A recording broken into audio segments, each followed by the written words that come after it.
Hey y'all. You are watching the Boudoir Chronicles. We are here today. I have my special guest here today with me. It is Quay. Hey Quay.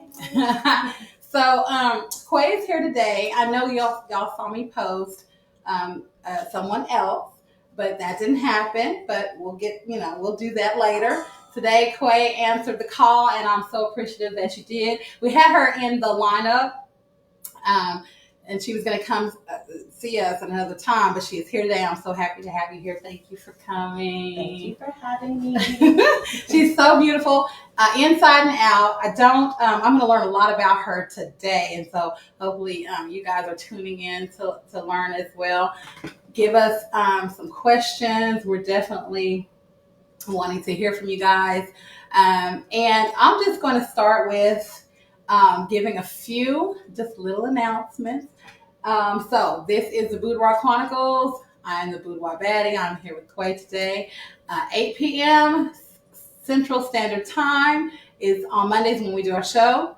There's also on Tuesday, tomorrow night at 8 p.m. So Far Good is going to be on with a special guest. Just like we do, we don't tell you who our special guests are until we post the flyer. So you'll enjoy this one. But I'm gonna give you a little hint. It's a female, so this will be his first female guest. So excited to have her here tomorrow with us.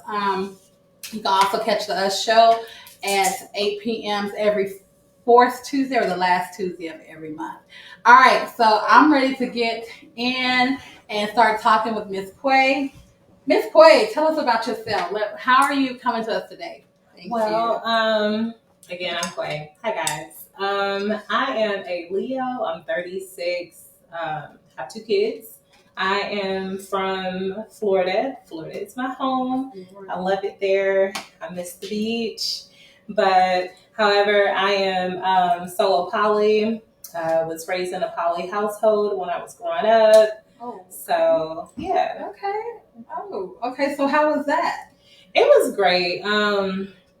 It taught me a lot about discipline and also just being responsible for others, because we can be selfish. And I tell people all the time, I'm a very selfish person. Okay. Because I am. I center everything around me. And that's why I'm solo poly. That's fair. You know what? And a lot of people are like selfish, but I think it is important to focus on yourself, especially get yourself right?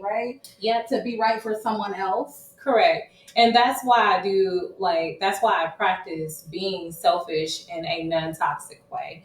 Because you can be selfish in a very toxic way that's not really good for you, not good for the environment, not good for the people that's around you. So I try to practice being selfish in a positive way. Selfish in a positive way. I like that.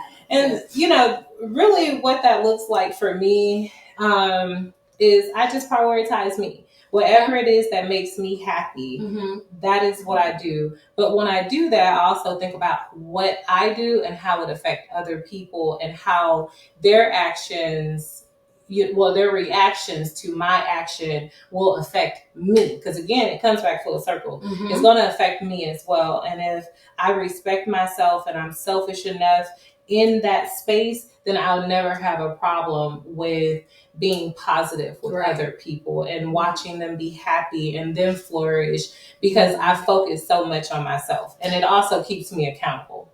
Wow. And that's one of the questions that I ask a lot of the guests that come here is what holds you accountable? Yeah. Do you have an accountability partner? Do you have someone you look up to, a mentor? And I'm sure you probably do have had those, or don't, do you? No. Okay. And so you, like you said, you keep yourself accountable. Yeah. So what, I guess, life lessons or what do you, what is your accountability circle for yourself? So for myself, I do a lot of grounding. So if I feel like I didn't do my best or I could have handled the situation a little bit better, I replay those moments and I'm like, you know what, Clay? Girl, you was tripping. You was tripping. And you was tripping. And then I just follow steps after that. Like if I know something was my fault, I'm going to go and apologize. Yeah. And I'm going to talk through it with that person, why I did what I did. And there's no excuse for what I did. at all, because they don't care about that. So they just want you to apologize and admit that you were wrong. Especially once it's happened. I mean, you can't take it back. You can't take it back. And my intentions is I'm not even trying to take it back, because in that moment, I felt great. I felt great. So I'm not here to apologize to you or give any type of an excuse, because I did what I did, or I said what I said, and that's not going to change. But what could change is how your perception of me, like that could change. Yeah. So being a woman that I am, it's important for me to hold myself accountable when I do something that hurts someone else or it impacts somebody else. Yeah. I love that.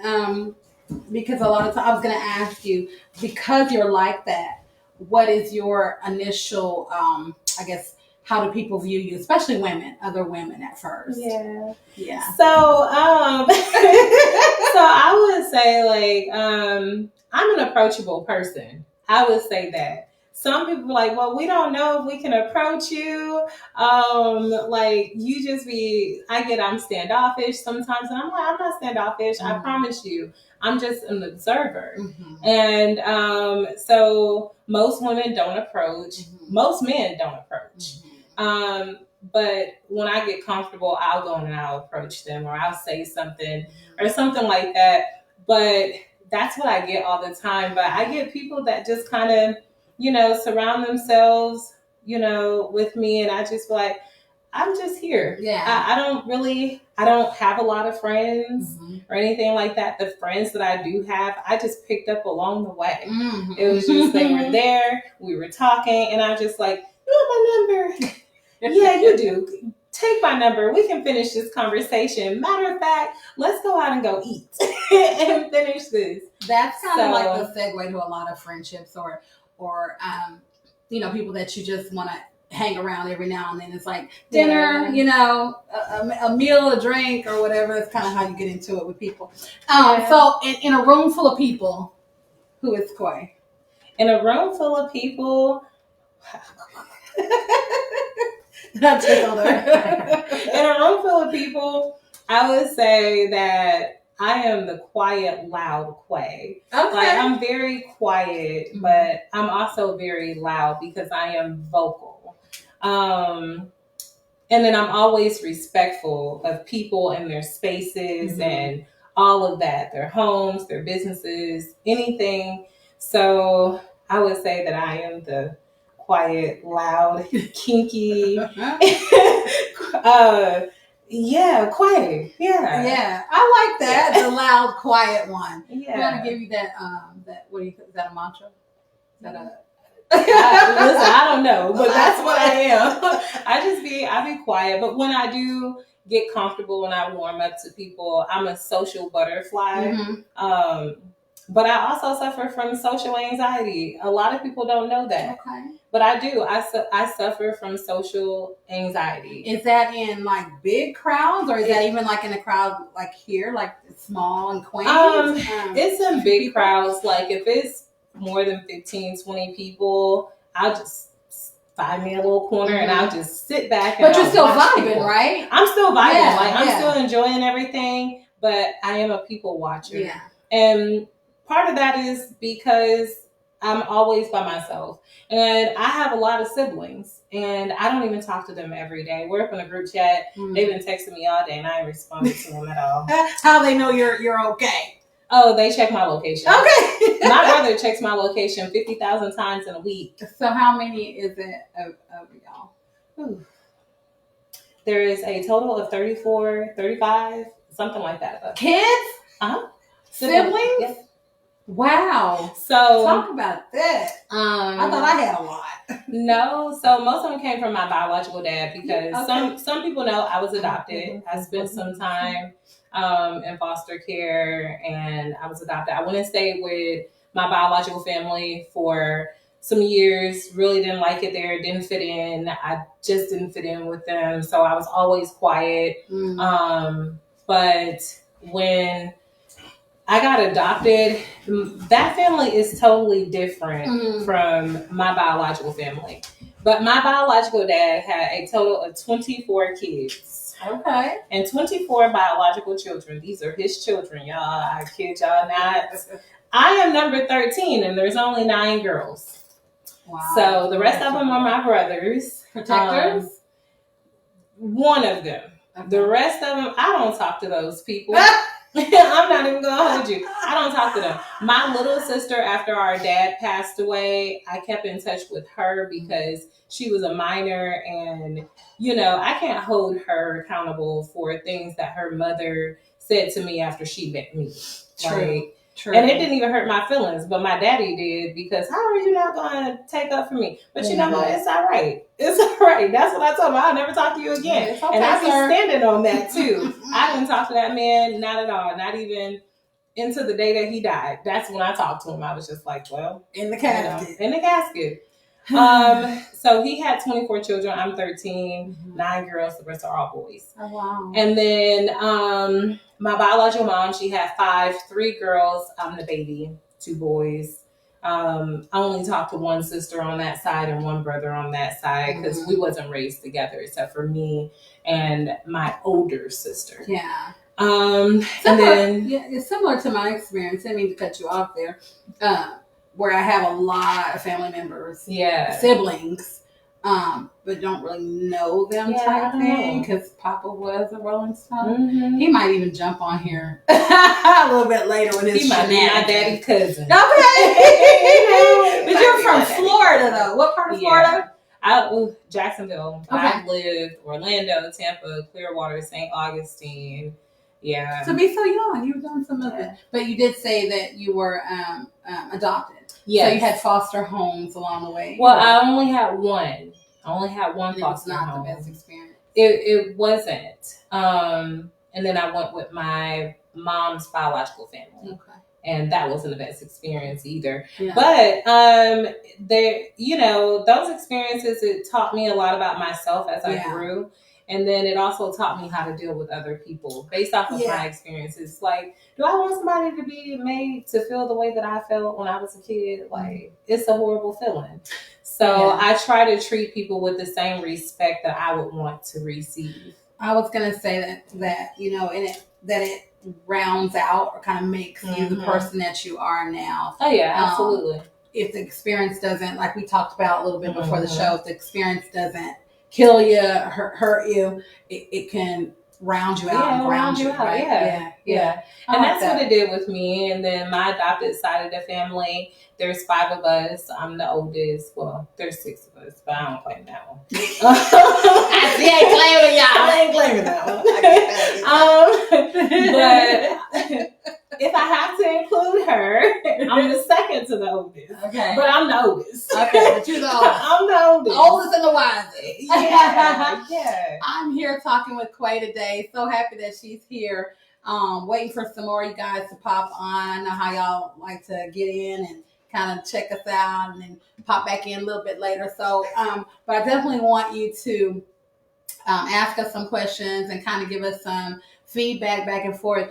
Quay, I find to be a very intelligent young woman. She has a lot to say, and it's usually always something that's going to make you think, or she has a perspective on it that you probably need to go like, wait a minute, I hadn't thought about that. Let me think about that.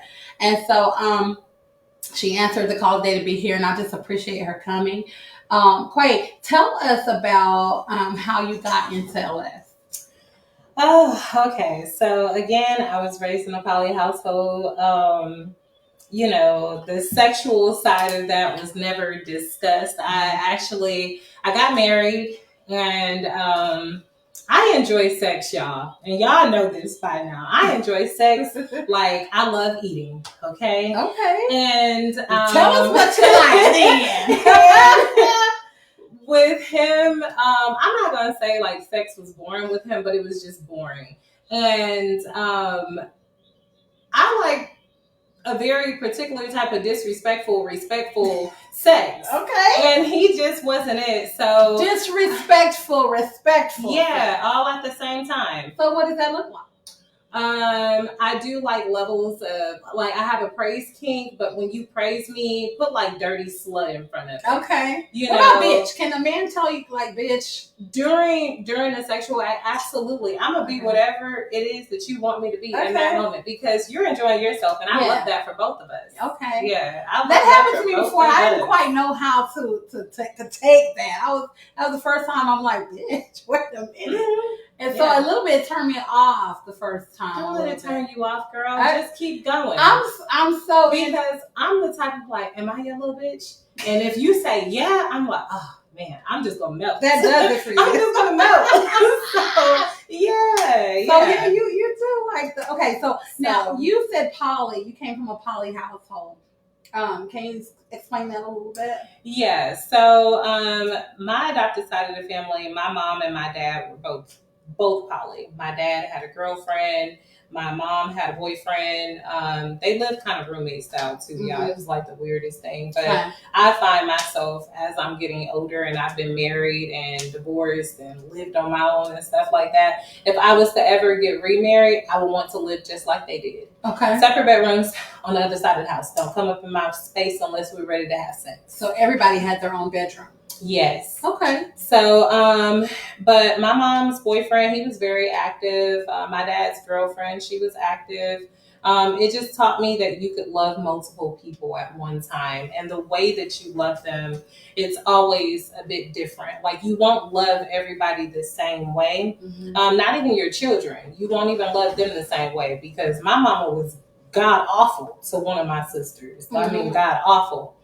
But with some of us, we didn't have the same experience that my sister had. Mm-hmm. Now she had a different way with each one. Yeah, with each one of us. I was the one that she took everywhere with her. My other little sister, she stayed at home, cooked and cleaned, but she went more towards her goals and things like that. My brothers, they wasn't made to do shit. Or lazy fuckers. I love them though. My mom hate when they're lazy. Why do women have to do everything and the guys get but just sit back and be lazy? That doesn't teach them how to be. That doesn't teach them how to be worker bee men. Like, they need to know how to do stuff. Right? Yeah. They take care of what they need to take care of. No, we had to clean up behind them. We had to cook their meals, had to do their laundry. And when my brother comes into town, y'all, he still steals my shit. He steals it, and then he'll tell me he don't have it, and then I see him, and I'm like, you got my stuff. But it's okay, because I take his t-shirts. Do you have questions on yours? Oh, girl, I can't even see. You got to text if you have questions. I don't have anything. Hey, guys. But yeah, so, you know, just doing vacations with the family was a bit different. Like, we would all get together. If there was a celebration, we would all get together and we would celebrate. There was no confusion. There was no fussing. There was no issues at all. And I learned from that experience when I was growing up that everything can be resolved with just a conversation, a simple conversation. Yeah. It don't have to be much. Well. Yeah, you don't have to say, hey, you know what, I was wrong or you was wrong. Nobody cares about that. It's just a simple conversation. Are we going to continue to have mutual respect for one another and just move past everything? What is the big goal? Because the resolve can come. You still don't have to really fool with each other if you don't want to, but the resolve can come. You can understand where each other comes from. Like, my big word is perspective now. Like, correct. Everyone may not have your perspective, but and that's okay. And that's okay. Yeah. Respect people for how they feel about certain things and be able to move in this life accordingly, right? Mm-hmm. I love it. Yeah. So we got two nice Johnson. Hey, two nice. Y'all don't have glasses on, so I'm like, huh? Yeah, I got my glasses on, and I still can't. You still can't see. So hey, I'm sitting here with Quay, and she is giving us some background on who she is and how she got into the LS. And so that's where we are right now. You're watching the Boudoir Chronicles. I am the Boudoir Baddie, and like I said, this is Quay here with us today. Quay comes to us from Florida, and she is giving us how she got into LS, and that's what we're talking about now. So you can catch us here 8 p.m. on Monday nights. At the Boudoir Chronicles, Tuesday nights. So Far Good doing his creep show, and fourth Tuesday of the month is the Us show. So catch us here. And so, Quay, what were we talking about? Yeah, how did I get into lifestyle? I didn't finish. We're definitely getting that. So, our sex was pretty boring with my husband. After a while, I just didn't want to sleep with him. So, and then I also worked a lot. So, and I was in school. So, and I had children. You had a lot going on. Yeah, I had a lot going on. So, for the sex not to be good. You had right. So I went to recruit a girl that could be his girlfriend. And she ended up moving in with us. She was a college student, a little bit younger than him. I was a little bit older than him. So I recruited her and she came and moved in and he was turning her every which way but loose. But the new stuff is always the good stuff. The new stuff is so, the good stuff. I wasn't even mad at her. You were okay. She would take the kids to gymnastics. She would take them to whatever programs they were in. And what was Quay doing? Working. I was working. You was working, girl. Yeah, girl. I was working.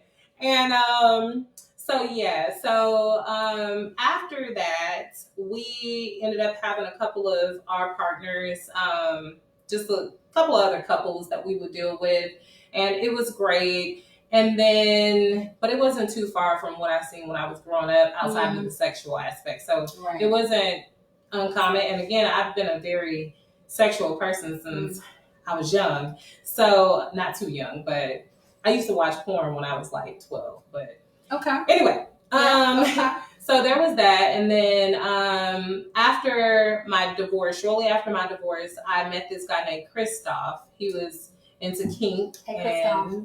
Well, he's deceased now. Oh, we're not speaking to Christoph. It's okay. we ain't talking Christoph. Not at all. Oh, okay. But he was a really big kinkster, and he started teaching me about kink, and he took me to a couple of play parties, and I had to just be with him the entire time. I couldn't play with nobody. I couldn't talk to nobody. I really couldn't be out of his sight.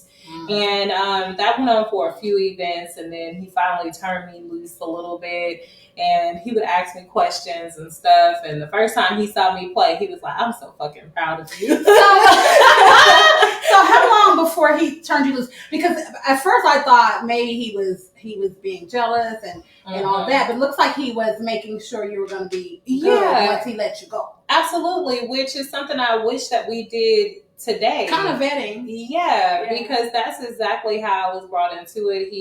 He took the proper steps. He introduced me to something. He asked me questions.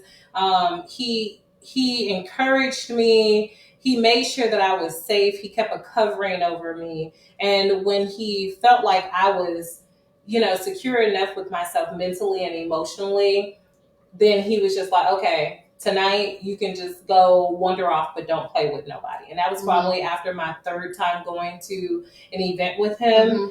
And how long in terms of time was that third time?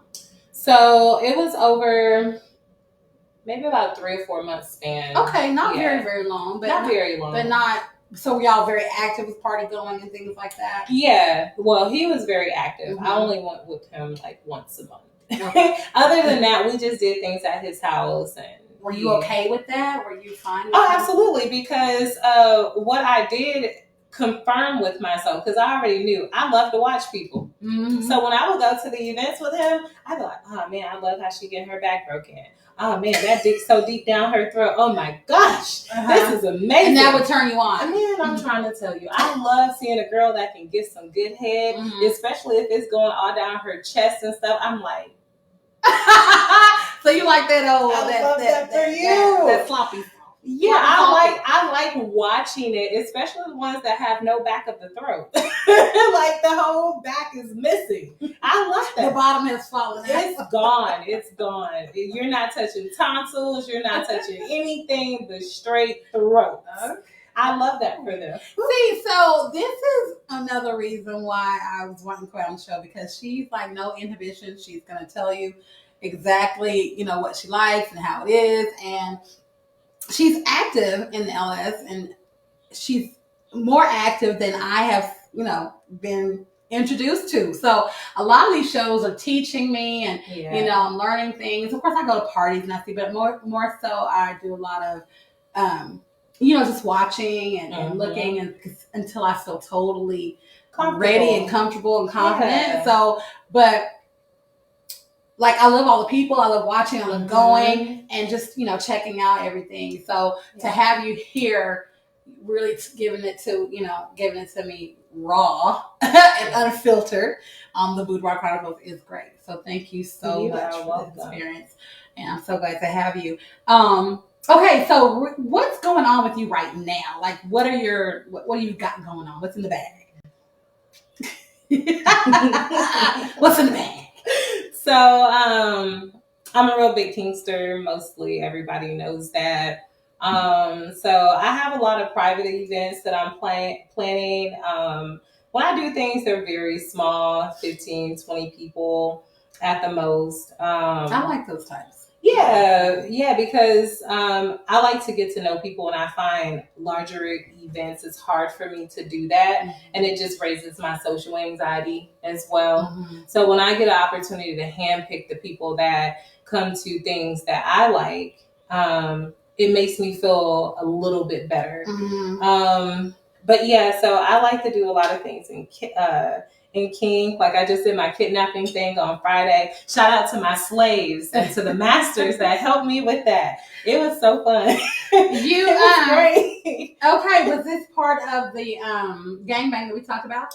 No, so it wasn't part of the gangbang, which I have something similar to a gangbang coming up in August 15th, which is my birthday weekend. August 15th, mark your calendar. So it's going to be so great. It's going to be intimate and the scene I wrote out is just beautiful.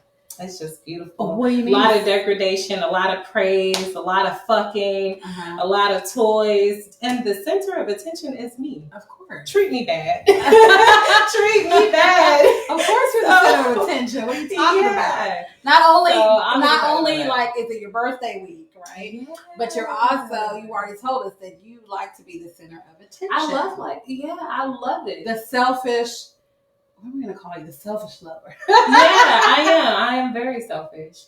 But we talked about that. Yeah. It helps to be selfish in a way because you are becoming your better self. Correct. Because you're realizing, okay, if I'm taking care of me, I can take care of everybody else. And really, it's selfish, but it's not. It's selfish have a negative connotation on it. So we use it like, when a person won't do something for you, you're so selfish. Why? Because I want to sit at home and not do something because I chose no today? Right, because I'm tired and I choose to lay up in my damn bed. So what if I want to lay here with the blinds closed and no sunlight and just sit here and scroll on Facebook or let the TV watch me? I'm still not getting that because my energy is low. and I need to replenish myself. And I love that because, as you know, being a mom, that takes a lot from you, right? And so I would always feel guilty about certain things. So I'm not doing this tonight. I'm not doing that. Or I'm not going. I'm not taking you. Or, you get into that mode, you're also considered selfish. But you have I'm tired. Everything is not a go. Everything is not a do. See, people need you for, people need you this way. People need you that way. That used to be me. I used to feel guilty. And I woke up one day, I was like, why are you feeling guilty about something? When you're the one, hey baby, when you're the one who's tired, who's exhausted, who's mentally drained. And then for myself, I have a heart condition. I have a condition with my kidneys and, I'm severely anemic. So if I'm not at my best self, the people that follow me, which are my children, they won't be at their best self. So I have to be selfish, 100%. And then my partners know I'm like the most caring, the most giving, the most honest person that I could possibly be. And they have a great understanding of things. And I don't hide things from them. Like, hey, it is what it is. Like, how many partners do you have? I have 2 now. I had 3. Okay. I miss him. What happened? I'll just say we just grew apart for the most part. And 9 years is a long time. I've known him for a very long time. Yeah. But 9 years is a long time to just give up on a relationship. And I didn't really give up. I tried and After you try, I mean, what else can you do? I mean, try some more. I've moved around a lot because of career choices. Mm-hmm. He has moved around a lot because of career choices as well. But when we would move around, like he moved to Georgia one year, he moved to Savannah. Well, my company had a space in Warner Robins, which is like an hour and a half to 2 hours away from Savannah.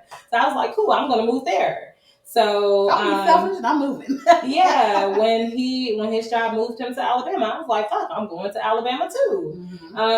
When his job moved him to San Antonio, I was like, great, I got family all over Dallas. I'm going to Dallas.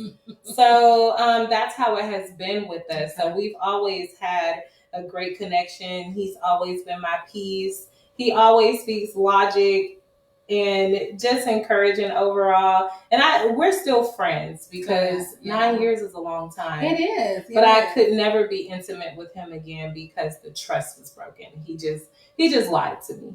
And it was it was very small. It was like, small lie? Oh, I can't. But you're one of those, if you lie to me small, we're done. We're done. You're not waiting for the big lie. We're done. I don't want to hear your explanation. Yeah. The only thing I want to hear you say is, I lied to you. I already knew you lied to me. Great. Most of the time when we're asking, what, where, when, why, we already know. We already know. See if you're going to be transparent and give.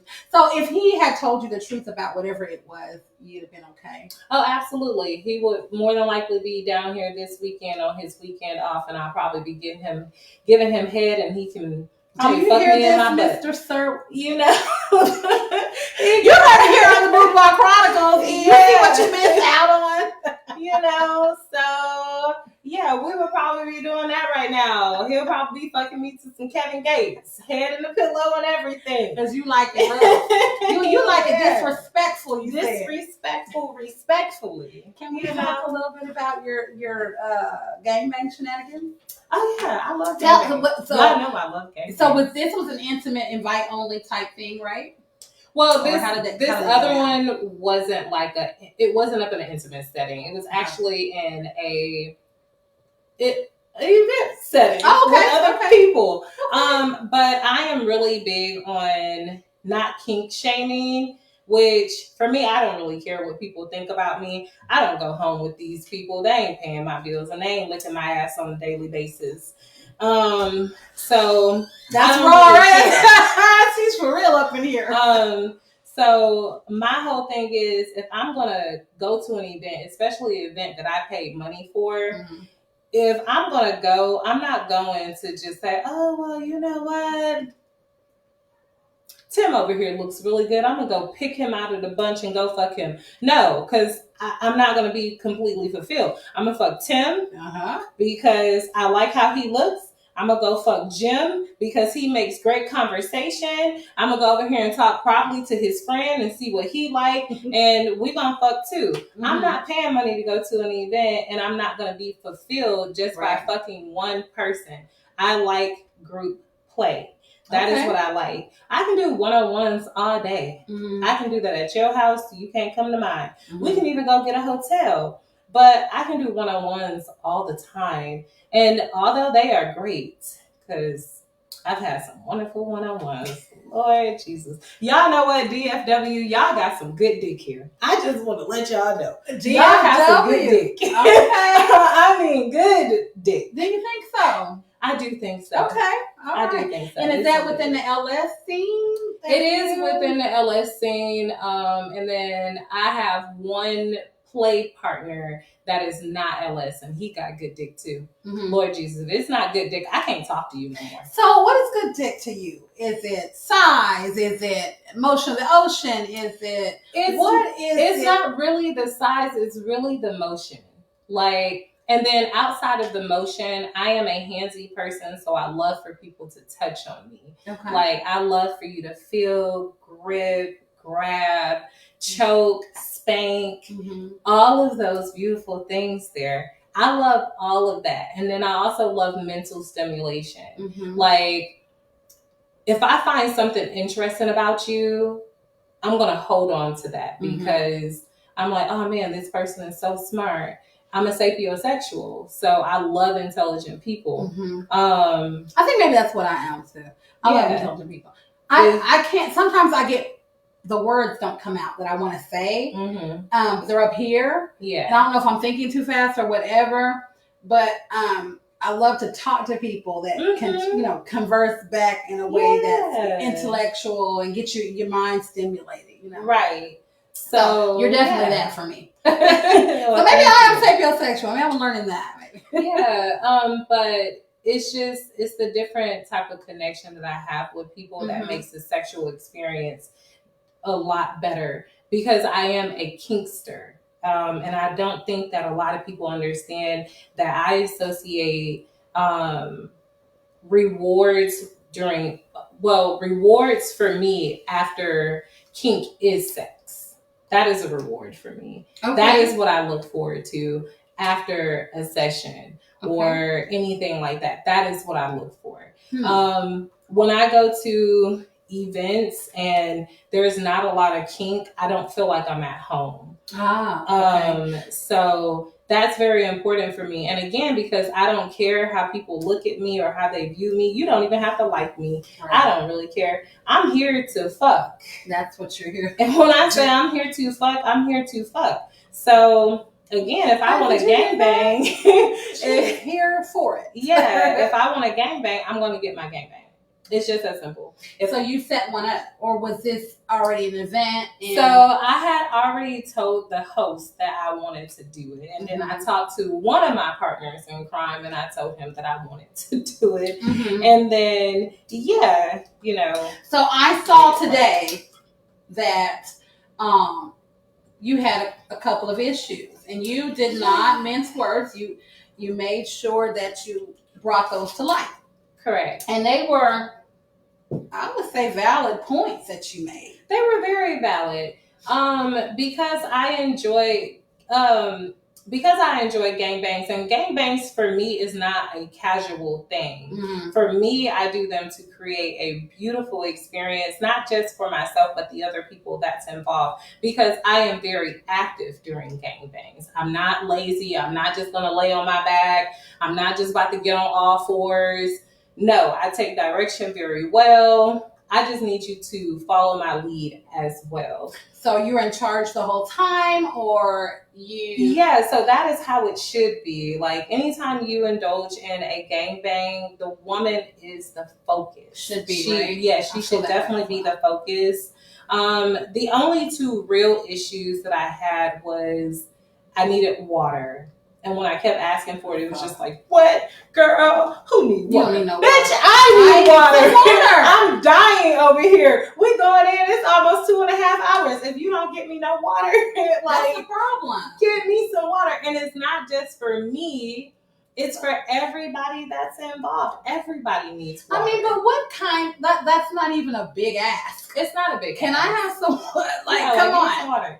But in that person's defense, because I did talk to him about it, he was new to it. He had never done that before, so he was new to it. And then I also spoke to his partner, and she explained some things, and it did bring me comfort in it. And I was just like, you know what? It shedded some light on what happened. Okay. So I was just like, I wouldn't say I'd never play with you again, because he has some great dick.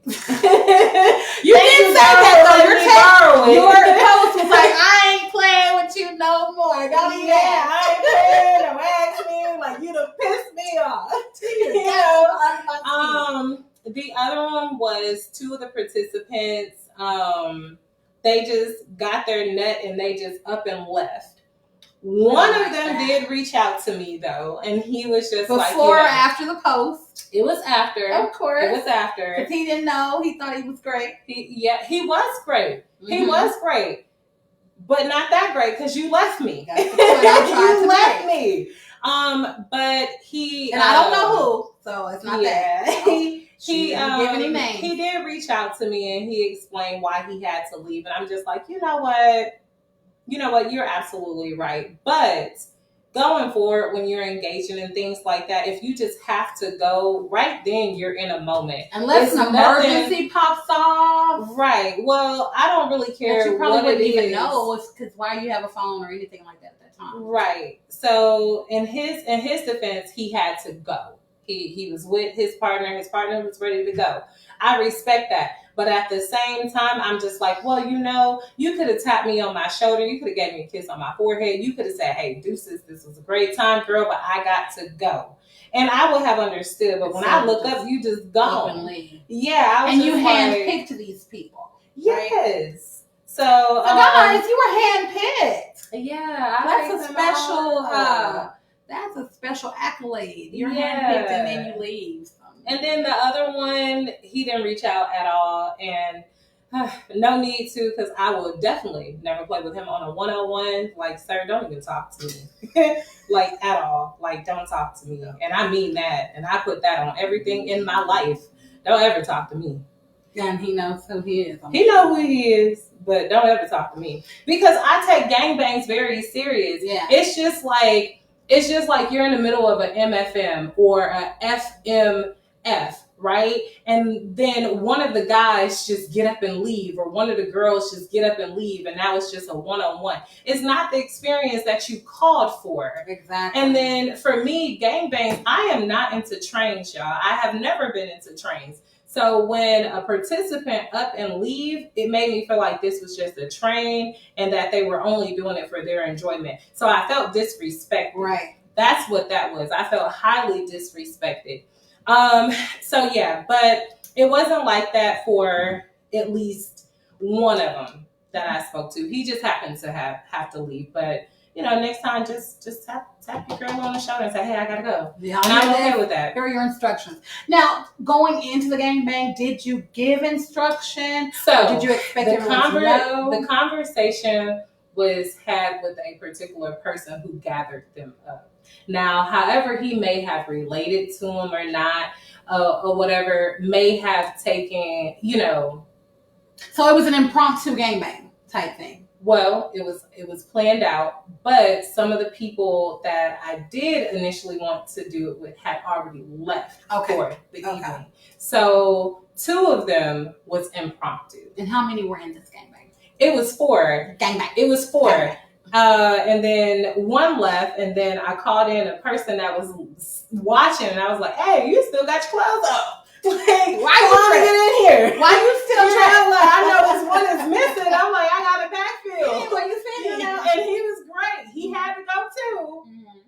But he went and freshened himself up, got his clothes on, came back and was seen, gave his, out his accolades, and he, shout out to the guys though. Like all of them, even the one that will never touch me again. Shout out to all of them because they had great penis. I'm not even going to sit over here and hold you. I can't bash them. I can't do none of that. All I can do is speak from my experience.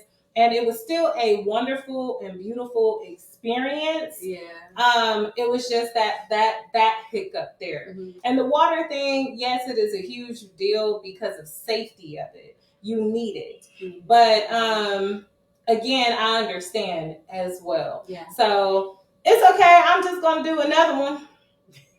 It's all right. You heard it here on the Boudoir Chronicles. I am here with Quay. She is going to do another gangbang. Yeah, so I am. Be on the lookout and be ready. In your inboxes. I'm going to send you a formal invite. Shout out to everyone watching right now. I don't see any comments, so if you do have some comments, just hold on to get to you. Our producer's over here working on everything for us. He's gonna get that right. So, talking with Quay, she recently had gone to a party, an event. I'm saying event. She'd gone to an event, and she had planned a gangbang for this event. Yeah. And it didn't quite go as she would hope for it to have gone. And she is telling us right now about the things that would have made that experience better. A lot better. So we know now, guys, you were handpicked. So, and that's a great experience when you can handpick your fellows or whatever. So that's an honor right there to be able to, to be picked. The thing about it is, like, the guys that was handpicked, I haven't played with any of them before. for. I just kind of watch them because, again, I'm a people watcher. I watch how they treat their partners. I watch how they speak. I just watch people. And I was just like, you know what? I'm going to give that person a chance. I'm going to fuck him. I'm just going to go ahead and give him a chance. Like, you know you want to, but outside of the physical, I just be like, what else is there for them to offer? I understand, like, we're lifestyle, we're all here to fuck, but again, I'm poly first, kink second, and on the sexual side, that's last. You know, I see a comment from Jiffy. Hey, Jiffy. She says, if at first you don't succeed, do it 9 more times. Girl, add a 10th time on there. Like, when we can do it again. Thank you. So I'm here with Quay. You're watching the Boudoir Chronicles. I've been drinking a little bit, y'all. You're watching the Boudoir Chronicles every Monday at 8 p.m. Quay answered the call today. So glad to have her with us. She is a beautiful queen out here doing her thing in the LS and you're welcome, babe. Inside and outside of LS, she's just a beautiful person. I watch her stories, I watch her posts, and she's very smart. And so that's one of the things that drew me to her. Is that she's intelligent, can hold a conversation, and she's got a lot of insight. And she knows what she wants to say. She doesn't bar anything. She says what she says, and she means what she says. Absolutely. And we're just talking right now about her a gangbang that she participated in and had some hand-picked individuals come, and didn't go all the way like she wanted it to, but like Jiffy said, if at first you don't succeed, do it 9 more times. 10 more times, Jiffy. I'm going to have to one-up you on that, girl. It is 12 months in a year. So, yeah. But again, I mean, banging dick. Banging dick. And she says that DFW, y'all, Dallas, has some amazing peen. She says it's amazing peen. That's peen, y'all. She didn't say everything else. She said peen. That's my favorite thing to say. Yeah, there it is. You know, believe it or not, I thought that the word pussy and dick for a long time was such nasty words. And I only like those being said to me during sex. If you say it to me outside of that, I just like, you got potty mouth. You just dirty mouth. But yeah, you like to be called all kind of names or whatever in the bedroom. Right. Make it make sense. When does it, how do we do this? Like, where does it turn on? So, like, if you're out in the street, you call me a bitch, we'd have a problem, right? Well, yes and no. Because I don't like confrontation. If you call me a bitch and I don't know you, thank you. Like, I'm glad that your day is bothered by my non-existence in your life. Like, thank you. By all means, have at it. But if I know you and you call me a bitch, also thank you.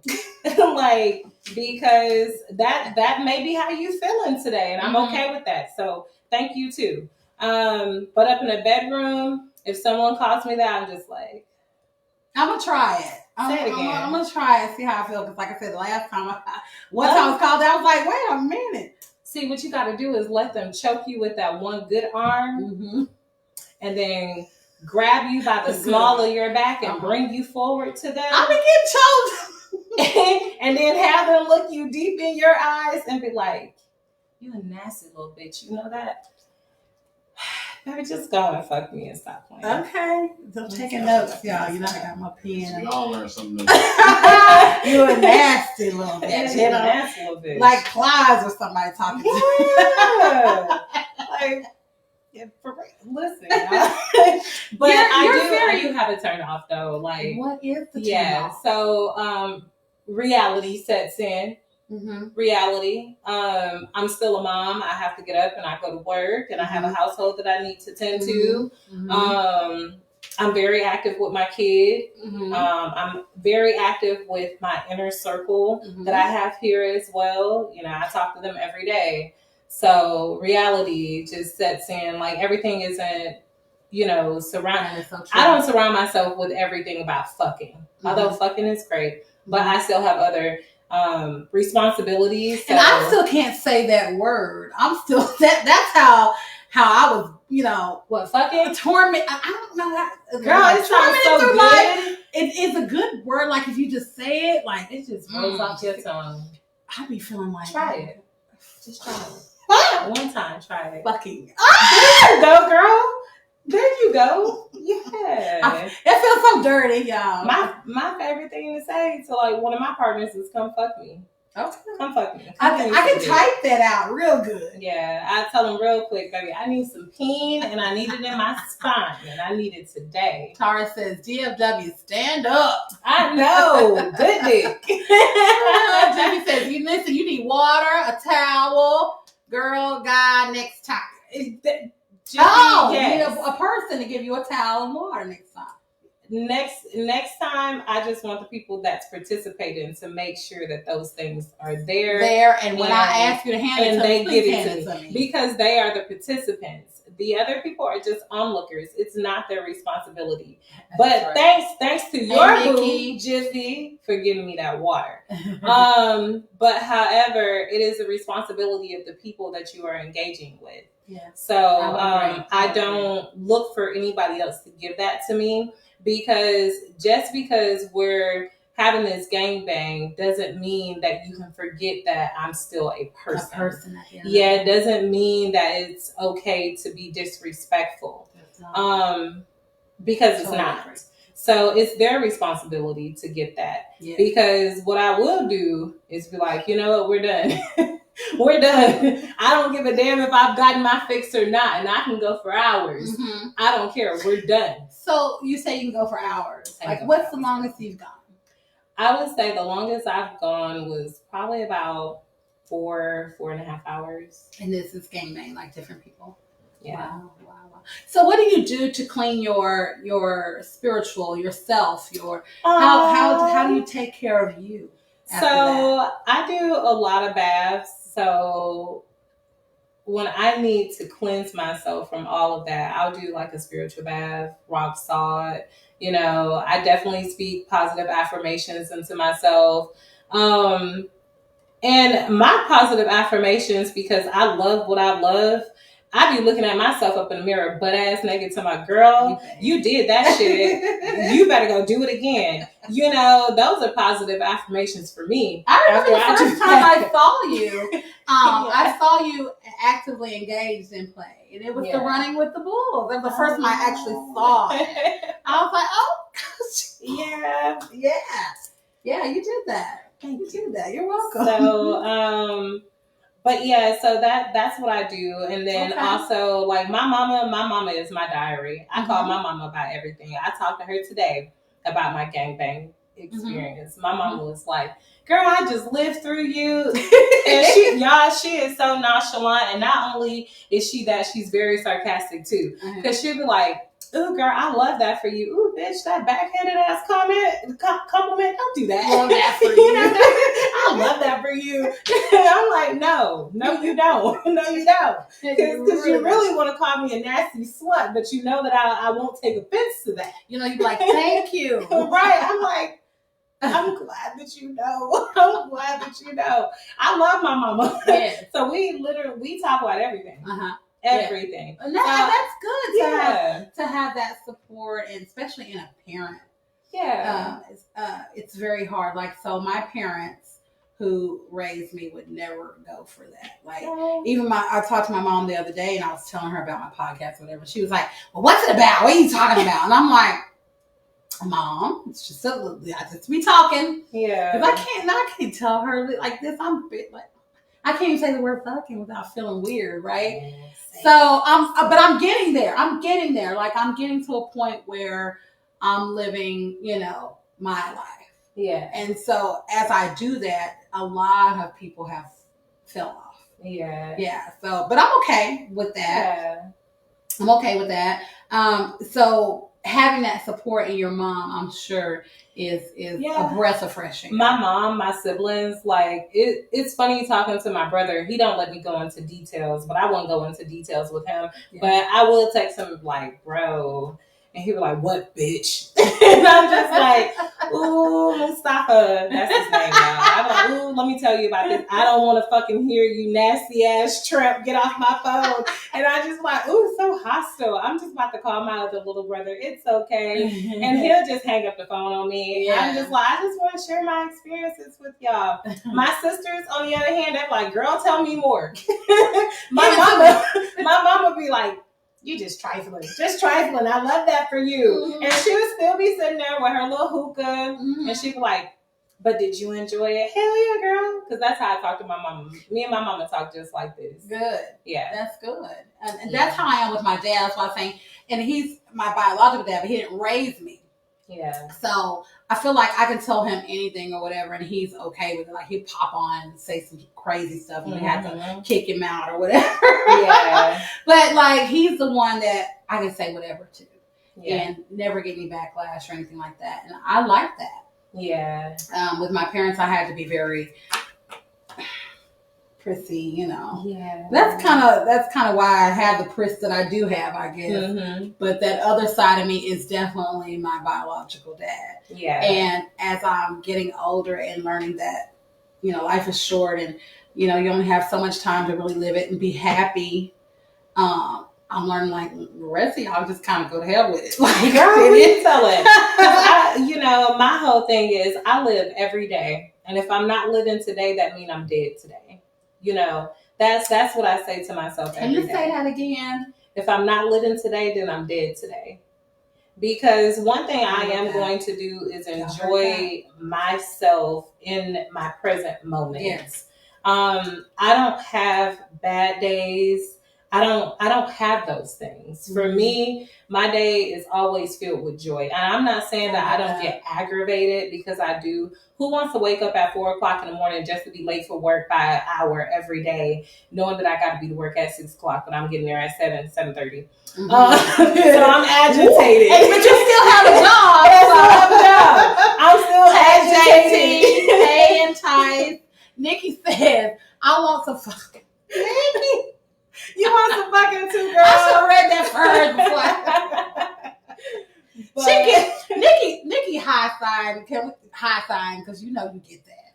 Yeah, but I mean, I have some agitation in my days, but I don't have bad days. I don't live in those moments of, well, this isn't working, so I'm just gonna wallow in that. I don't do that. That's refreshing, because there are so many people live in the negative. Yeah. You know, it's one thing to speak negative. It's one thing to live in the negative. Like, we speak negative, but we also have to realize what we put in the atmosphere is what's going to go, right? So as we learn to dial back from that, you know, we can't live in the negative, because then you're putting yourself, everybody else around you, in the negative with you. And that goes back to why I say I'm a selfish person. It's for those reasons, because I can't afford. When I say this, because I absolutely cannot afford to live in those bad moments. It rubs off on my children. It rubs off on my relationships. It rubs off on my job. It just rubs off on everything. Then before you know it, shit breaking, your car tore up. You done got into an accident. You just done lost your job. Because it's a domino effect. You're attracting that negativity. What you put out is what you're going to get back. What you're going to get back. Your life is a boomerang, guys. Yeah. What you give out is going to come back to you. Yeah. And so that's why I try to. I'm not perfect. But I definitely try to do right by people, do right by the people who cross you. If you've, like you said earlier, where you have hurt someone or hurt some feelings or whatever, apologize, fix it, move on. You don't have to fuck with them no more. You don't have to do that anymore, but you can at least be in the same space. Right. Respect their perspective. Correct. And move on. And see, me, I don't believe in having negative experiences with people that I don't have to live with. I just don't believe in that. Because why am I beefing with somebody again that's not paying my bills, that's not taking care of my children, that's not putting money in my pocket, that's not saying, girl, have you ate today? Why am I upset or beefing with somebody that really plays a very minute role, if one at all, in my life? Wow. I'm not doing that. That's too much work. I don't have time for that. I got so much other stuff that I got to be doing. I can go to sleep. Sleep is important. Yeah. Lately, I've been getting some good sleep. Every time I turn around, I'm taking a nap. Lately, I guess life just lifing, and you get tired. Everything you got going on. And me, I love people. I have a genuine love for people because I love myself. I love my children. I love my family. You know, I have just a genuine love for people. So I love to see people happy. I like to root for people. If someone's having a bad day and they post it on Facebook, I want to hop up in your inbox and see what's wrong. Your dog just died, girl. I'm sorry about your dog, but I will tell y'all. She did tell me she was sorry about my dog. Yeah. You know, I made this post once before, actually just this week, but I've made this post a couple of times. I'm not a very empathetic person. Okay. And I don't have the sympathy for people that people feel like I should have. I don't have that because my perspective, just from mine, that I create an enabler. When I say, oh, well, I'm sorry that you're having a bad day. Anything I can do to help you fix that, or anything I can do to make it better. It's not my responsibility. It is yours. I came from a very crazy background when I was growing up. It was all over the place. But one thing that I did learn was how to resolve your own issues. You don't need other people to do that. Acknowledge the problem, make a plan, and see it through. But I am not here to coddle you. I'm not here to hold your hand. Actually, if someone told me that their mama died today, my response to that would be, oh, I'm so sorry to hear that. Like, prayers. Hugs, kisses, like on like on Bridgerton. But I like sending love, peace, and healing to you and your family. I really sound like an HR agent because. But I get it though. I get it because there's nothing I can do about that. Like, what you want me to do? Bring them back? I can't. You can't either. So, but because I have a really good understanding of what death is, I don't. We talked about that a little bit in the green room. Right. I just be like, oh man, for me, I'm like, man, that's awesome, man. You just gained an ancestor. But I can't say that to everybody. No, because they would take offense to it. And I'm just like, okay, well, prayers. I don't know what else to say. We all got to go that route. Yeah. And, and I'm a logical person. So for me, everything has to, if it's not logic, I'm not indulging in it. I don't care. I'm not indulging in it. It doesn't make sense to me. I don't know how you got an orange out of a pear and a fucking apple. I don't know how you got that orange. It doesn't make sense, and my brain can't compute it. So I just be like, so you mean to tell me that you lost your job because you decided to cuss out your boss today, like you ain't had kids and no bills at home, and you want me to feel sorry for you? No, I can't, because that was a personal choice of yours. All you had to do was bite your teeth and go on about your business. Dumb one at that. Yeah, I can't do it. Like, I just can't do it. It makes no sense. Right. Like, why did you cuss him out? Oh man, my boss always getting on my fucking nerves. You know how many people in your life and you get on their fucking nerves, but are they out here cussing you out? Like, make it make sense. Why would you fuck up your livelihood? That's crazy to me. It's crazy. So yeah, I don't live in those moments. You are prayers. You're watching the Boudoir Chronicles, and I have Quay here with me today, and she is giving us everything she needs to be giving us today, and I appreciate you being here. Miriam says prayers, sorrows. I love a good nap day. Hey, Miriam. Hey, baby. Miriam, she is funny to me. We love you, darling. So you were telling me earlier about your, I guess, being transparent in relationships and your person and things like that. Right. And you ain't fooling around with no lies. I don't have time for it. I just feel like transparency is the best thing. Like, if you're transparent up front, it creates a healthier relationship, no matter what that is, a friendship, on your job, with your kids, with your parents, hell, with your church. Really don't matter. When you're transparent, it just makes things a lot easier. You know, it doesn't. So, person lies to you one time, you're done. I'm done. I don't care. Listen, y'all, I have cut off family members for far less. So if I can cut off people that I was born into this family, I will cut you off. You ain't no different. My aunt, before I was adopted, I cut her ass off too. I ain't spoke to this lady since, and I haven't spoke to her in like 3-4 years. She lied. And disrespectful. She's disrespectful, and I don't play it. Like, once I feel disrespected, that's it. That is it. What disrespects Quay? So what is this? To be lied to. So this is one thing that I do understand. You can't look at me in my face and tell me that you love me, and then turn around and do something disrespectful. Because love is an action. Mm-hmm. It is more than just a word. It is more than just a feeling. Mm-hmm. Love is an action. And love, what falls into that is respect. So for me, respect is an umbrella. Mm-hmm. So once you disrespect me, I automatically say you don't love me. That's where my brain goes, because your actions, your words didn't tell me that you love me. That's why it's important. It didn't show it. Yeah. That's why it's important to listen and don't speak to people and say things out of emotion. Correct. We have to calm that down and get a hold of it. We talked about that on a couple of other shows. So Far Good talked about it on his Preach Life show.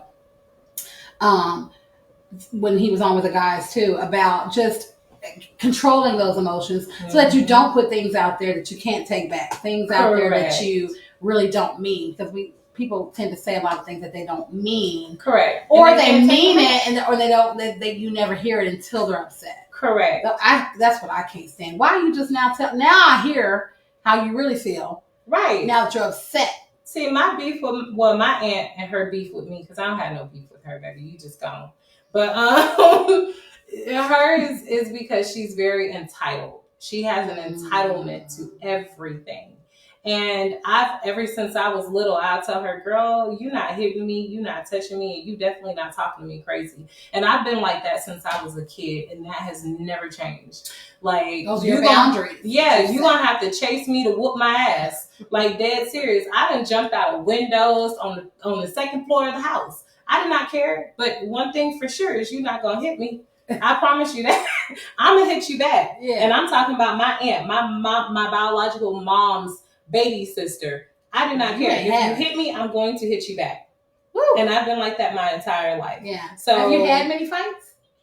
So as an adult. Let's go. As an adult, I've only had 2 fights, and that was like in my 20s, like my early 20s. I'm a lady. I don't fight. I'll shoot you though. Yeah. I'm not fighting nobody. Yeah. Oh, give me some. Because people don't understand. I don't got time. I'm not fighting. Not fighting. I'm natural today. Y'all see no makeup. Okay, there's no makeup on my face. Lip gloss. That's it. I'm not fighting. I'm not fighting nobody. And I mean, the way that the laws are set up here in Texas reminds me of back at home. Baby, it's a stand your ground state, and I will stand my ground. Don't tell me that you're going to fight me, because I'm going to take that very serious. Although it's hard for Black people to prove stand your ground, though. Yeah, see, it's not hard for me. It's definitely not hard for me. Y'all listen, right? I have a documented disability. I'm not fighting you, because I'm not about to pass out trying to fight you to prove what? That I can fight? I know I can fight. You don't know I can fight. So I'm not about to do that. I'm not about to pass out and kill myself because I have a heart condition, but I want to prove a point. Yeah. Baby, no. The only thing that we can prove is how we're going to have to go and get statements taken. I'm going to have to go downtown to get my fingerprints and have to get me a lawyer because I just done shot your ass. You. And we can prove why I did it in court. I have no problem with that. So are you packing? Huh? You packing? You be packing? Yeah, What do you carry? A 9, and then I have a Ruger. Okay, Yeah. okay.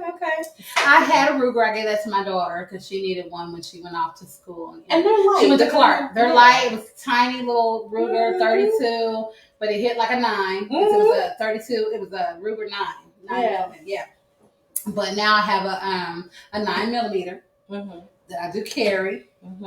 And people like want to play with you. And they don't even know you hold. They don't even know you. But see, this is a thing. For me, I'm a sweetheart. I am sweet to literally everybody. So a person really have to take me there for me to bang bang. Right, for me to do something to them, because I am very sweet and I'm very passive about a lot of things, because again, I'm not going to allow your fucked up day to affect me. That's your fucked up day. You're going to be more pissed off than me. I can see that in your personality, that you are passive to a point. To a point.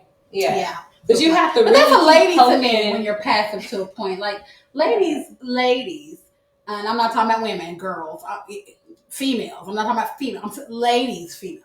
Yeah. Ladies are kind of passive to a point. You know, we'll let you get away with a few things here and there, but don't play. Don't keep poking the bear, because I'm going to tell you about yourself, and it's okay. You don't have to like it. You don't have to love it. Hell, you don't even have to listen. But I'm gonna say it.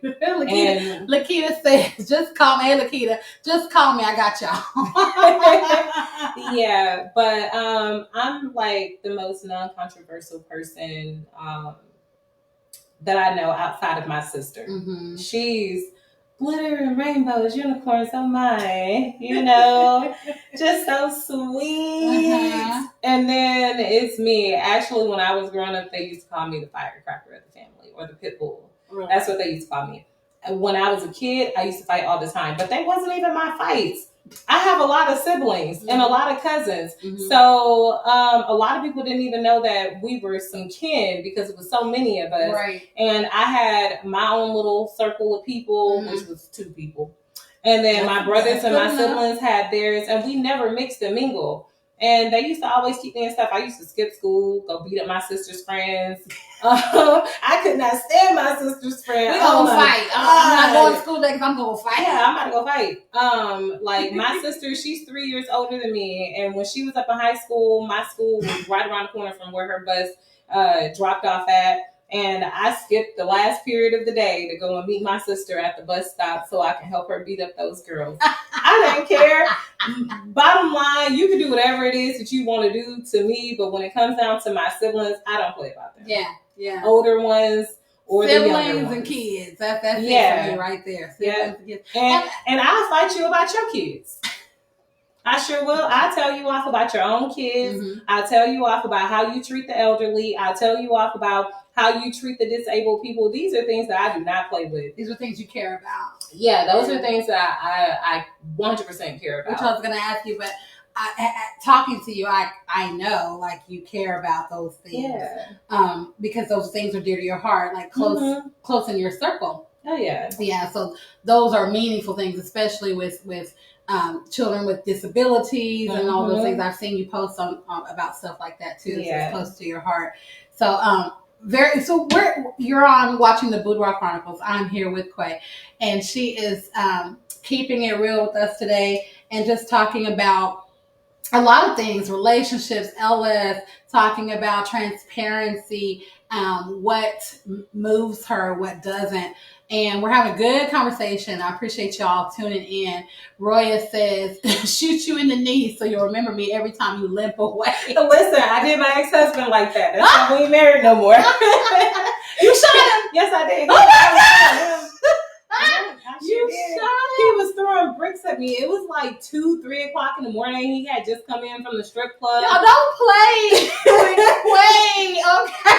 No, shoot you for real. Like dead ass. And he came into the house like 2-3 o'clock in the morning. Y'all, it's funny now. I can laugh now. The shit was not funny then. It was not funny then. But this man flipped this California King bed over with me on it. At like 2-3 o'clock in the morning. I saw a post like that a few weeks ago. Baby, when I tell you, at first I was pissed. Now y'all can see I can laugh about this shit. But he did that, and then he wanted to argue with me, and I'm such a nonchalant person. Like, I'm sitting over there staring at him like this. Like, it's fucking 2, 3 o'clock in the morning. Are you fucking serious right now? Sleep. Like, right. So I just ended up grabbing my robe off a little hook. You know, my gun had, because it normally is underneath the pillow or either the mattress. That day it just happened to be underneath the mattress. So I ended up just like picking that up, put it up in my pocket, and I was like, you know, the kids are down the hall. Let's go outside and have a conversation. He wanted to go out there and be loud and wake up the neighbors. The neighbors haven't called the police. He out there throwing rocks and little pebbles and bricks and shit at you. All because his mistress cheated on him.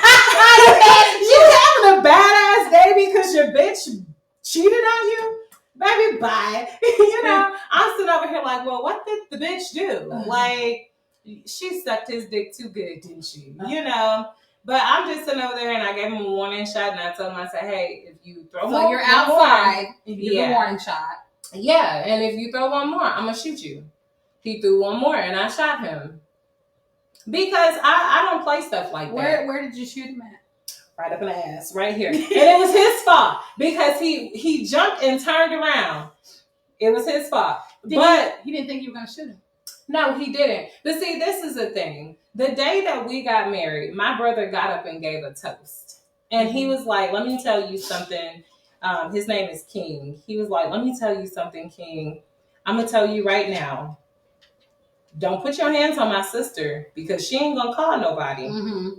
And he was like, he just laughed. He thought the shit was funny. He thought that my brother was literally saying, like, I won't call nobody to my defense. I would, but the way that I operate is I'll never put my brothers, my guy friends, my cousins, my daddy, my uncles in a position where they could be injured, thrown in jail, prison, or dead, or something like that. Because, one, this is my husband, and I may end up going back to this man. So I'm never going to put my family in my issues. They didn't even know I was getting a divorce until they started asking me, girl, where your husband at? Shit, I don't fucking know. I ain't married.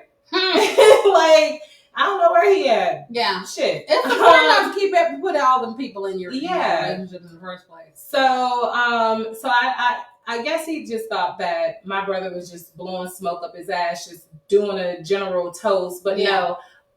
I learned how to box when I was a kid. I will box your fucking ass. Not only will I box you, I was also taught how to shoot a gun, how to clean it, take it apart, and put it back together. Absolutely. I'm not about to play with you over my life. I'm not doing that. So yeah, I guess he just thought it was a joke. Oh, she ain't gonna do nothing. Okay, bet. I will not call my brothers. I will handle it on my own. Like, there was one time, y'all, this shit is funny now. I don't care.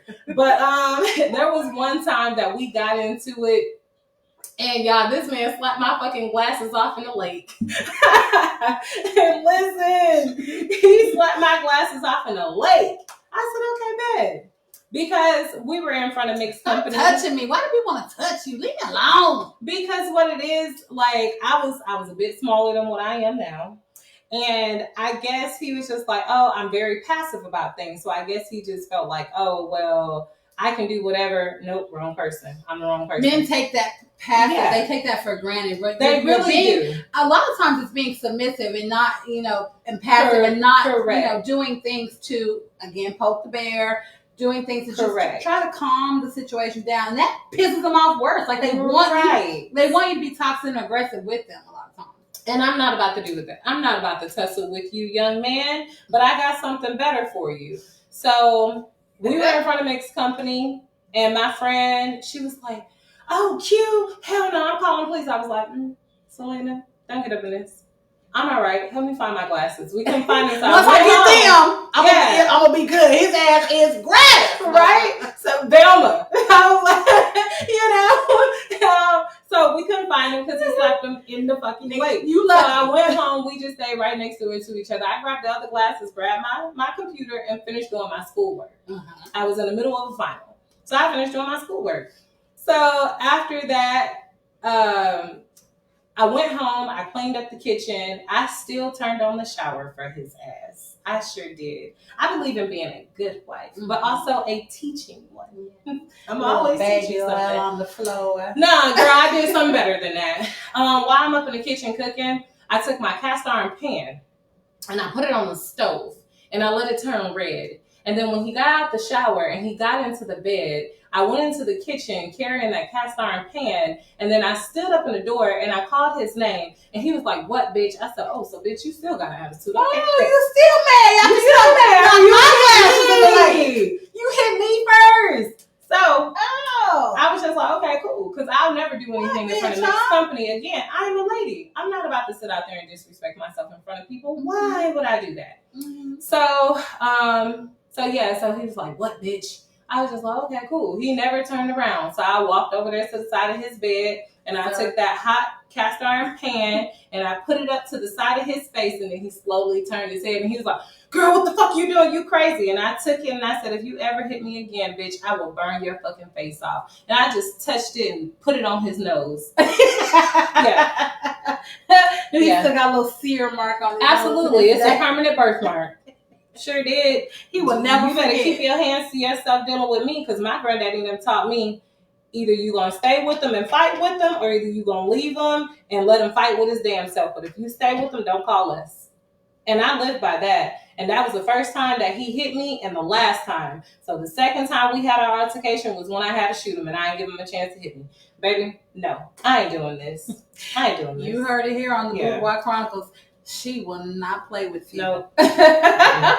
You are watching the Boudoir Chronicles. I'm here with Quay. She is a wonderful guest to have. She's got me laughing over here. We got some serious moments. We're talking.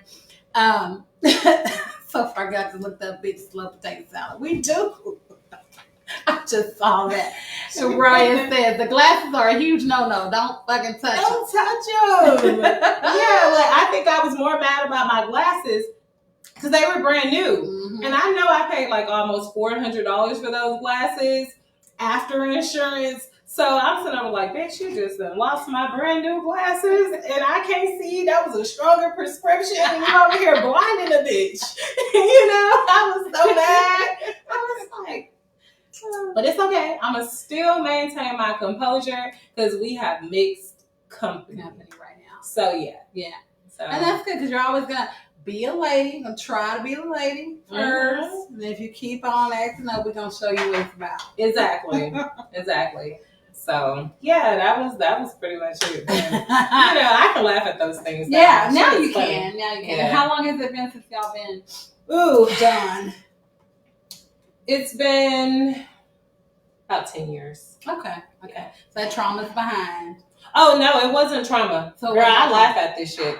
You were laughing? It wasn't trauma at all. And again, I don't hold on to trauma because trauma makes you sick. You said that. So I don't hold on to that. I digest it. I talk myself through it. And once I do that, I'm good. I just be like, damn. You know, after he did it and I sat on the porch with my homegirl and I said, girl, you saw how he slapped me? And we both fell out laughing. Mm-hmm. Like, I don't hold on to those type of experiences in a negative capacity because it doesn't serve me. So do you think you know what it looks like when it's coming again? Like if it... Oh, yes. Let me tell y'all. So for men and women, when you're indulging in any type of encounter with someone, there's always telltale signs. A person that can't take no, for example, is a telltale sign. That person is controlling. That person is manipulative. That person is toxic. That person will gaslight you. Everything is your fault, including what he does or she does to you. Narcissistic. Yes. Being narcissist isn't really a bad thing because, again, that's next in line to being selfish. But there is a negative portion of being a narcissist. So, but yeah, and that's why I didn't say narcissistic because of that. Okay.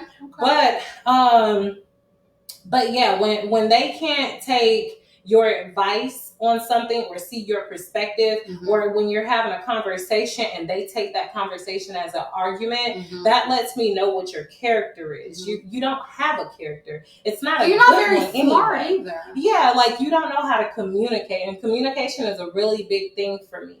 So if I say something to you and you don't agree with it and you want to argue with my perspective, I can't do nothing else with you. That whole thing is dead. Yeah. If I talk to you and you say, oh, well, I don't work, and I say, well, are you retired? You work for yourself? And you say no. So there's a couple of things that's going on here.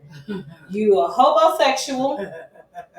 You mooching off of somebody. I learned that word from JJ. Hey, wherever you are, JJ, she taught me that word homosexual. Yeah, you're mooching off of somebody. You bring no value to me, so I stay away from people that's like that. That can't serve you. If you have children, and this is actually my number one thing, and I made this post too, where I will not play with a person at a play party or anything. Like, I will not have sex with you. I will not fuck you. I don't want to see your penis.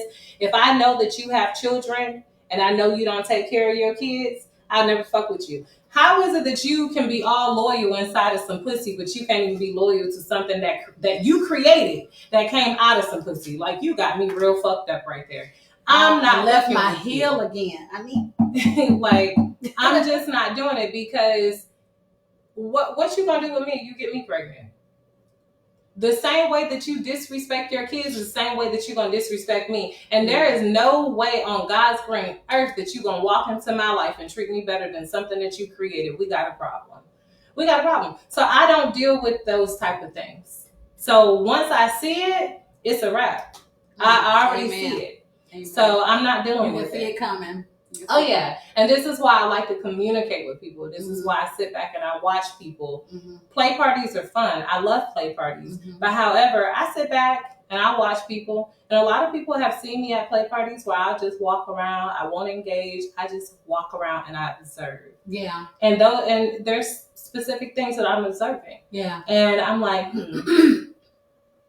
I'm like that too.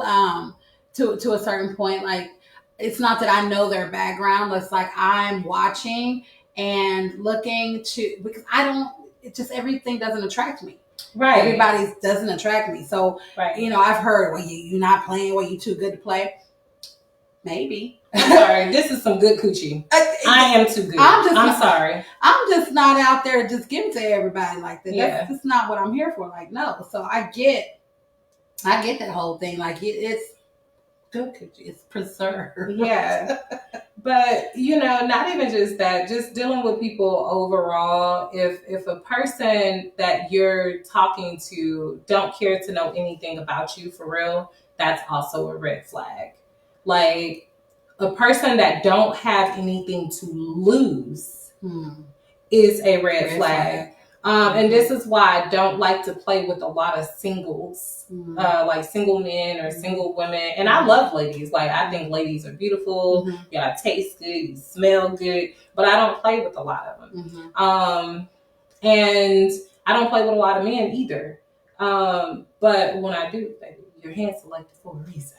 But anyway, if you don't have anything to lose outside of just like playing with one another or whatever, like if you're trying to get to know me and trying to build on something, I'm not dealing with you. Baby, you gotta have a career, you gotta have a wife, you gotta have some kids, you gotta have a nice bank account that something we can settle outside of court for. Like, you have to have something solid to lose for me to really just fuck with you. Yeah, like Roya says, if it doesn't serve you, let it go. Let it go. Yeah, because I can't deal with somebody that have nothing to lose. Those type of people are very dangerous people. Yes. That's what I always say. Like, you're dangerous. You don't care about yourself. You don't care about your kids. You don't care about your mama. You don't care about your siblings. You don't care about a fucking thing. That's a big one too. If you don't care about anything about your mother, like if you don't care about y'all. Yeah. If he don't care about his mama, if she don't care about her mama, her dad, it's a problem. Like those are some issues. Hey, Nala. You are watching the Boudoir Chronicles every Monday here at 8 p.m. Central Standard Time. I'm here with Quay, and she is just a wonderful guest to have. She's funny. She's smart. She has a great perspective on things. I'm really enjoying her insight today. You can catch me 8 p.m. on Monday. Tomorrow night, Tuesday nights, 8 p.m. So far, good. We're doing his Creep Life show. He does have a special guest. I'm only going to give you one tidbit of this guest. She's a female. So she will be here tomorrow night at 8 o'clock. You can also catch the Us show every fourth Tuesday of the month. We might be actually doing a special impromptu next week, the Us show next week, because I do have a guest coming and she is bringing her husband. So we might do an impromptu Us show next week, 8 p.m. Tuesday. So just Monday or Tuesday? Monday. So make sure you're tuning in. We appreciate you guys, your questions. Everything that you are bringing to us. Make sure you're asking us questions though sometimes too, because I'm asking the things that I want to know, but I want to know some of the things that you guys want to know as well. And tastes good, yes, Lord. Oh my goodness. And Roy says, me too. Roy, don't forget beautiful as fuck. Thank you, baby. Yes, you are very beautiful. Thank natural, beautiful. So I did natural today too, y'all. She did. Because I knew my guest was going to be natural. So I'm hanging out natural. Y'all know the Boudoir Baddie don't really do natural, even though I can. I like makeup, so I try to always be made up and everything. Makeup is fun. It's fun. It's a girl thing. It's a girly thing, and I'm very girly. Y'all know that. But so glad to have you. And I just want to ask you, because I didn't touch a lot of things, and I know you have so much more. Wanted to see if you would come back with me sometime. You know what? I would absolutely love to come back and discuss some of those things. Yeah, I've got like 5 or 6 more things over here we didn't even get to touch on. Y'all, she's got so much to talk about.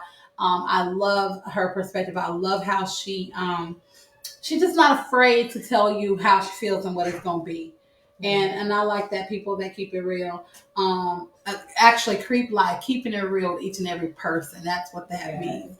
And so thank you so much for coming and being here with me today. She took my text. I texted her, I'm like, can you come today? I had her scheduled for like down the line, probably like later in June, early July. And we hadn't even discussed it yet, but she was gracious enough to come today, so I appreciate you for that. Thank you for considering me. Absolutely, you were already on my mind. So just the fact that you could be here today.